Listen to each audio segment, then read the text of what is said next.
Good evening, everyone, and thank you once again for joining me for this evening's edition of the Look into the Holy Book Devotional. I am your host, Charles Logan, hoping that you will find some benefit from these words tonight. You know, it was about a week ago that I was at the grocery store with only a few items to check through. You know, I usually wait until about 5 o'clock when most people are having their evening meal. I found that it's the best time for me to avoid the crowds. Well, on this occasion, there was only one lane open, and the lady ahead of me had been checked through already. Now, I thought that I would be out of there in record time until I realized that the lady in front of me was being persistent and quite unreasonable about the wording on the sale items in their flyer. Now, I figured out that she was trying to get discounts where there really weren't any discounts, arguing about wording and just making a thorough nuisance of herself. The poor cashier glanced over to me several times in what seemed like an eternity with an apologetic look, and I smiled and nodded slightly. But inside I was about to explode. I thought to myself that this woman had absolutely no concern for others or others' time that she was wasting. I stood quietly while she argued with the cashier, but I'm sure that anyone could see smoke coming out of my ears. Now, ever since then, I've thought about how impatient I must have been, even though I hoped that I didn't show it, and keep thinking to myself that I was guilty of being impatient, even though I didn't demonstrate it outwardly. I kept remembering Jesus' words when he said that if you're thinking bad thoughts, it's almost as well, it's actually as bad as doing it. Well, I guess by now you've figured out that our devotional is about patience. You know the old saying, patience is a virtue. By the way, it's not only an old saying, it's an ancient saying having originated some 500 BC. Well, in my opinion, if patience is a virtue, then there are very few virtuous people out there. No, we're an impatient people. We don't like waiting at a light, and we hate waiting in lines, and some of us are even impatient waiting for the morning sermon to be over so that we could leave and wait impatiently to have our party called at the restaurant. Now, I could go on and on about examples of how we show our impatience, but that would take the rest of our time, and I know that you'd become very impatient with me. First of all, what causes us to be impatient? Well, if it's the definition of patience is being able to tolerate delay, trouble, or suffering without getting angry or upset, then I guess it is related to our level of tolerance. Well, why is our level of tolerance so low? Well, perhaps it's because we live such a fast-paced life. Our lives do not teach us impatience. We're born with it. When we acted up, we got what we wanted. As we grew up, we used the same technique to succeed in life. Now, I know it sounds like we're incorrigibly impatient. Well, in a way we are. The most patient people that we know have had their private moments of impatience. Christians and non-Christians alike share the same human flaws when it comes to intolerance. The pastor who stood up against Hitler, Martin Bonhoeffer, shared some prejudices against the Jewish people. Now, the hero of the War of 1812, Andrew Jackson, and whose patience in battle led to the victory at the Battle of New Orleans, had no tolerance for the indigent population who we shared this country with. So perhaps impatience is a human flaw that we are just destined to struggle with as part of the human condition. There's much written in the Bible about the sin of intolerance manifesting itself in the flaw of impatience. When I think about my struggle with patience, I take comfort in the book of Psalms, chapter 37, verse 7 and 8, where it says, "Rest in the Lord and wait patiently for him. Do not fret because of him who prospers in his way, because of the man who brings wicked schemes to pass." Now or at least I believe, that we're incapable of practicing patience all the time. We can't just save it up and get it out when we need it. We can't bank it because when we use it, to use when we become intolerant or impatient, we have to rely on the Lord to help us be the patient, the tolerant, and kind person that we want to be, and that we want the world to see us. So if we take the time to be patient with others, and in situations that are troublesome to us because we don't have the time for them, if we just took a deep breath and shut out the world for a moment, we would benefit from gaining understanding in our minds, override the intolerance that would try to take its place. In fact, patient leads to abundant understanding, but impatient leads to foolish mistakes, and that's from Proverbs 14:29. It is well and it's good to say that the good Lord is going to help me with practicing patience, and he will if we sincerely ask him and if we really want to be more tolerant. However, we have an obligation ourselves, not only as an individual, but as a practicing Christian, to work towards perfection, which includes practicing patience. Now, here are some practical ways and then we'll look at some biblical ways to practice impatience or practice patience. One is slow down. As I suggested, we live our lives hurrying from one place to another. In the corporate world, we had to get there fast and first, ahead of anyone else.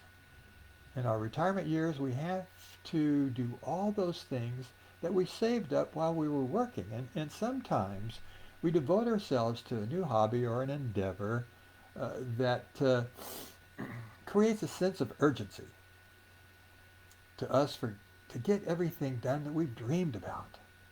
How many times have we heard from someone who has our best interests in mind, say, slow down, or you're going to burn yourself out. Slow down and appreciate some of the things that were created for your enjoyment. Take in nature and breathe that air of quiet contemplation. Enjoy your quiet time and relax. You've earned it. And how about stop trying to do too many things at one time? It creates stress, and stress is a window to intolerance. When one's attitude is centered in relying on yourself to get things done, or be successful, to reach a goal by hook or crook, intolerance takes a foothold, and you become impatient with everything. And how about practice optimism? Last week I talked about having a positive attitude. When one begins their day with a positive attitude, a lot of good things happen. You have a tendency to overlook those occasional hurtful jabs from people who do not enjoy that positive overall feeling.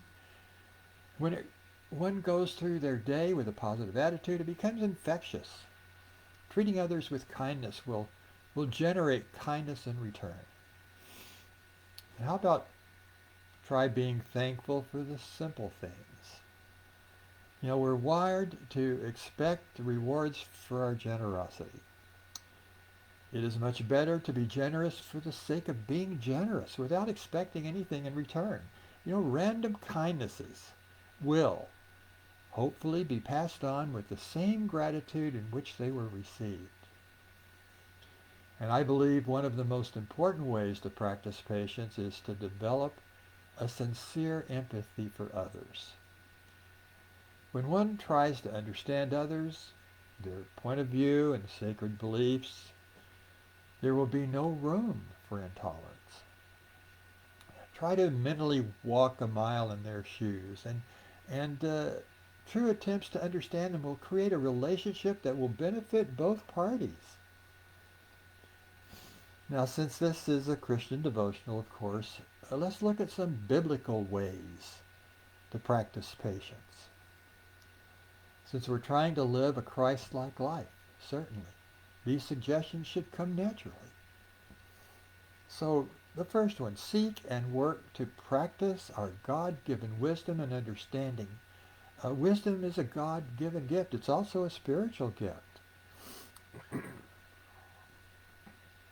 God expects us to use our spiritual gifts for the benefit of the body of believers.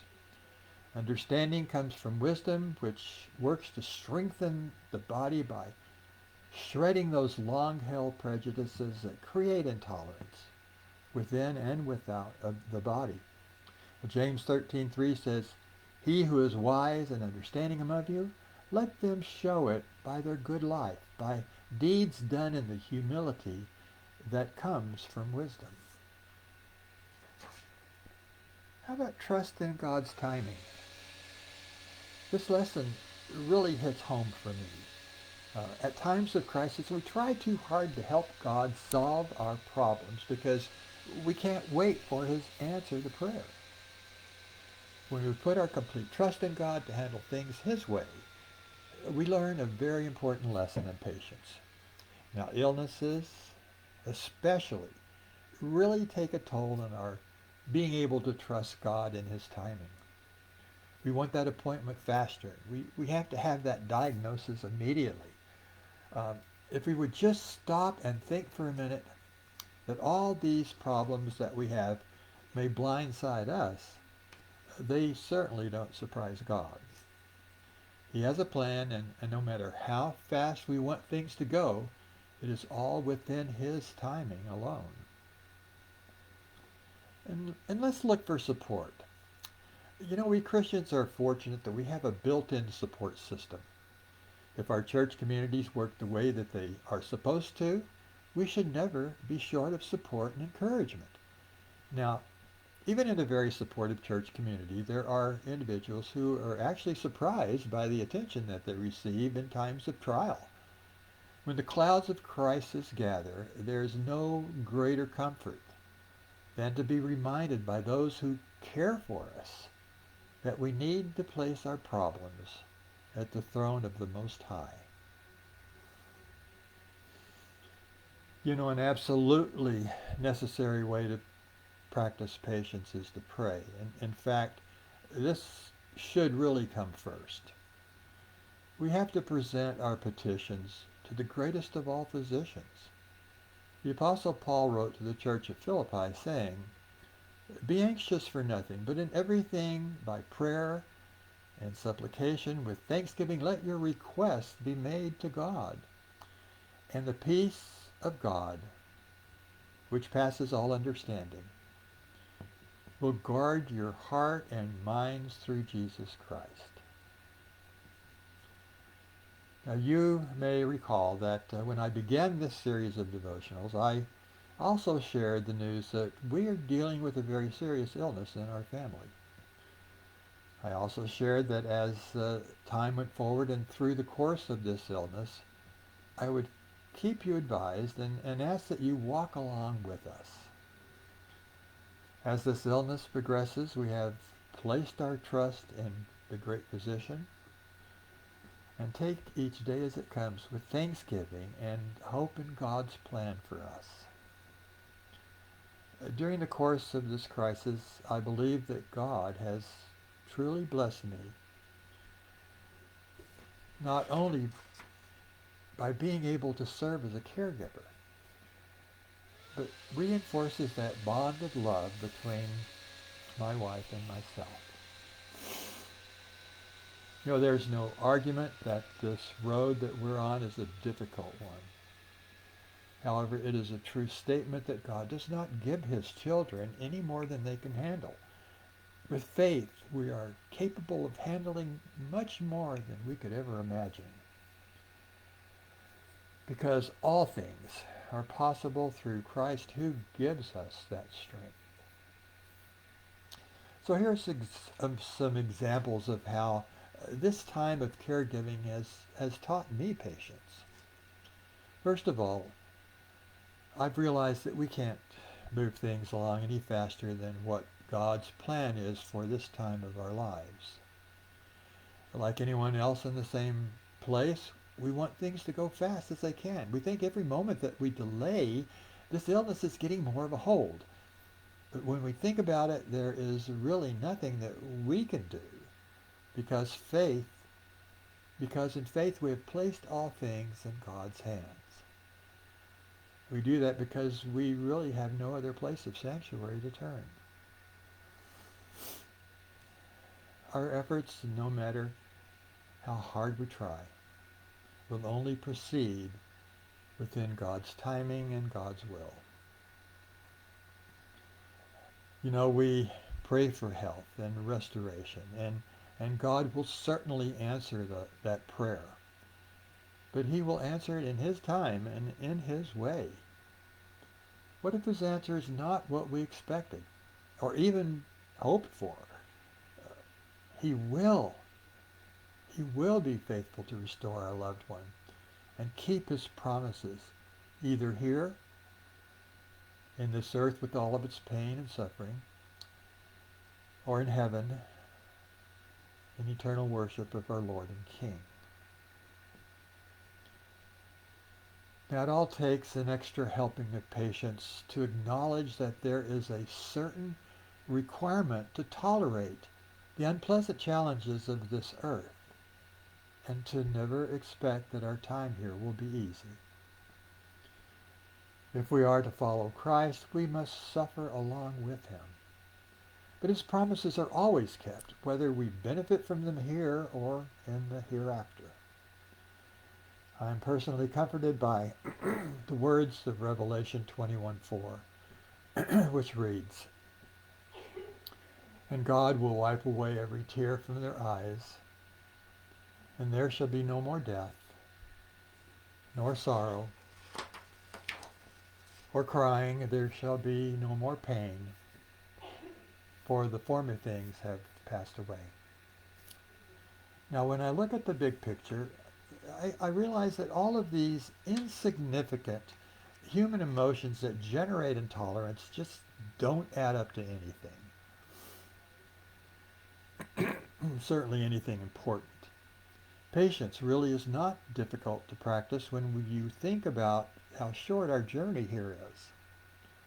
To live a Christ-like life is what's important. The suffering that we endure here is because we made this earth imperfect and sometimes painful ourselves. If impatience should ever manifest itself in a Christian's life, it should be in having to wait for our eternal reward. And now I'd like to close with this. Having to practice patience, tolerance, and love and perseverance in my current situation has made me think about my priorities. Of course, my priority is here at home, as long as God allows me to serve as a caregiver. For me, it's a blessing. And I have, as I've said before, but in doing so, I have to let go of the things that I dearly love to do. And one of them is the time spent on writing these devotionals. The 6 hours that it takes me to put these devotionals together doesn't seem like a lot of time. But when 24 hours are dedicated to caring for another, there's little time for anything else. Now, I thought that I would just announce that I was going to quit for a while. But then I don't want to disappoint those of you who have enjoyed our time together. So I'm asking that you allow me to repeat some of these old devotionals for a while so that we don't lose our continuity. And at the ends, perhaps I can give a short update on our situation. I wish to thank all of you for your faithfulness. And just maybe you'll be able to hear some of the devotionals that you haven't heard before. So I will continue with our Thursday evening look into the Holy Book devotionals, but I'll be using material going back as far as 3 or 4 years ago. In fact, you might be able to see how I've matured over the years. So in closing, I just want to remind you that I'm Charles Logan, wishing you all a pleasant and blessed week to come. Until, Lord willing, we will be able to get together again next week. So until then, I wish each and every one a pleasant week, and may God bless each and every one of you. Good night.